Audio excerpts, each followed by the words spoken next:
პოლიტიკური შეფასებების თემაა საქართველოში ბრიტანეთის საელჩოს განცხადება, რომელშიც ვკითხულობთ დღეს დიდი ბრიტანეთის საგარეო საქმეთა სამინისტროში დაბარებული იყო საქართველოს საელჩოს საქმეთა დროებითი რწმუნებული, სადაც მაღალი რანგის წარმომადგენელმა მკაფიო დააფიქსირა დიდი ბრიტანეთის მტკიცე პოზიცია საქართველოს მზარ და დამაზიანებელი ტრაექტორიის მიმართ და მწვავედ გააპროტესტა ქართული ოცნების მხრიდან დიდი ბრიტანეთის და საერთაშორისო პარტნიორების მიმართ წამოწყებული ცრუბრალდებების და საჯარო თავდასხმების სერია. დიდი ბრიტანეთის საგარეო საქმეთა სამინისტროს სპიკერმა თქვა, ოპოზიციის ლიდერების დაპატიმრება საქართველოს მთავრობის მორიგი მცდელობაა შეზღუდოს თავისუფლებები და ჩაახშოს განსხვავებული აზრი. საარჩევნო კონკურენტების დაკავება სრულიად შეუთავსებელია ქართული ოცნების მიერ დეკლარირებულ ევროატლანტიკურ მისწრაფებებთან და ეწინააღმდეგება მათსავე საკონსტიტუციო ვალდებულებებს. დიდი ბრიტანეთის მთავრობა არ დააყოვნებს დამატებითი ზომების მიღების განხილვას თუ საქართველო არ დაუბრუნდება დემოკრატიის, თავისუფლებებისა და ადამიანის უფლებების დაცვის და პატივისცემის გზას. კითხულობთ განცხადებაში.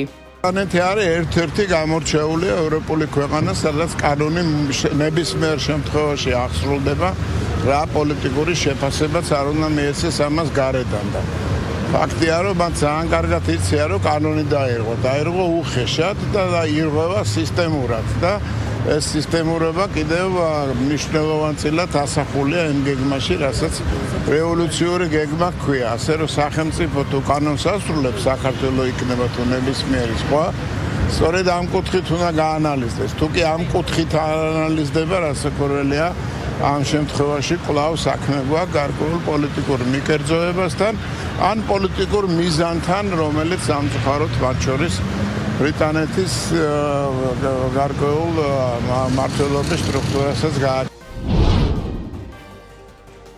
განათლების ახალ მინისტრს გივი მიქანაძისთვის დეპუტატის უფლებამოსილების შეწყვეტის საკითხს საპროცედურო საკითხთა კომიტეტმა მხარი დაუჭირა. საკითხი რიგ გარეშე სესიაზე გავა. შეგახსენებთ, რომ განათლების ახალი მინისტრი მთავრობის ადმინისტრაციაში გამართულ ბრიფინგზე საქართველოს პრემიერ-მინისტრმა წარადგინა. გივი მიქანაძე პარლამენტის განათლების, მეცნიერებისა და ახალგაზრდულ საქმეთა კომიტეტის თავმჯდომარე იყო. მიქანაძე მინისტრის თანამდებობაზე ალექსანდრე წულაძე შეცვალა, რომელმაც თანამდებობიდან წასვლის შესახებ განცხადება გუშინ გაავრცელა. ყოფილი მინისტრი, რა თქმა უნდა, თავის ადგილზე მუშაობდა, მან თავისი საქმე პატიოსნად შეასრულა და დღეს ამ ახალმა ვითარებამ ეს ცვლილებები მოიტანა, რომელიც რეფორმის გატარებასთან არის დაკავშირებული და იმ პოლიტიკურ, ასე ვთქვათ, მიზანმიმართულობასთან, რაც ამ დიდი საქმის განხორციელებას სჭირდება. საქართველოს პარლამენტმა ნარკომანიასთან ბრძოლის შესახებ მთავრობის ახალ ინიციატივაზე მსჯელობა დაიწყო. კანონში განხორციელებულმა ცვლილებებმა პირველი მოსმენით ჯანდაცვის კომიტეტის მხარდაჭერა მიიღო. ახალი ინიციატივის მიხედვით ჩანაცვლებითი თერაპიის განხორციელება სრულად სახელმწიფოს დაქვემდებარებაში გადავა და ამ მომსახურების გაწევა კერძო სუბიექტებს აეკრძალებათ. სხვადასხვა კომპანიას ასევე ეზღუდება ფსიქოტროპული მედიკამენტების იმპორტი. ეს მიმართულებაც სახელმწიფოს პრეროგატივა იქნება. ცვლილებები ჩანაცვლებითი თერაპიის შემთხვევაში მიმდინარე წლის 15 აგვისტოდან უნდა ამოქმედდეს. ფსიქოტროპული მედიკამენტების იმპორტის მიმართულებით კი 1 ოქტომბრიდან. ინიციატივას საკანონმდებლო ორგანო დაჩქარებული წესით მიმდინარე კვირას რიგ გარეშე სესიაზე განიხილავს. გახდა საჭიროება იმისა, რათა გამკაცდეს პოლიტიკა, როგორც ნარკორეალიზატორების შემომტანების გადამზიდებების დამამზადებელის მიმართ, ასევე გამკაცდეს და სახელმწიფო დაქვემდებარების ქვეშ მოექცეს ეს ცენტრები, რომელიც ერთიან სახელმწიფო პროგრამას დაარეგულირებს. როგორც იცით, სახელმწიფო პროგრამა არის ორი სახით, ეს არის ჩანაცვლებით თერაპია მეთადონით და ბუპრენორფინით. ბუპრენორფინი სულ რამოდენიმე ათეული ადამიანია, ხოლო კერძო პროგრამა გულისხმობს ჩანაცვლებით თერაპიას მხოლოდ ბუპრენორფინით.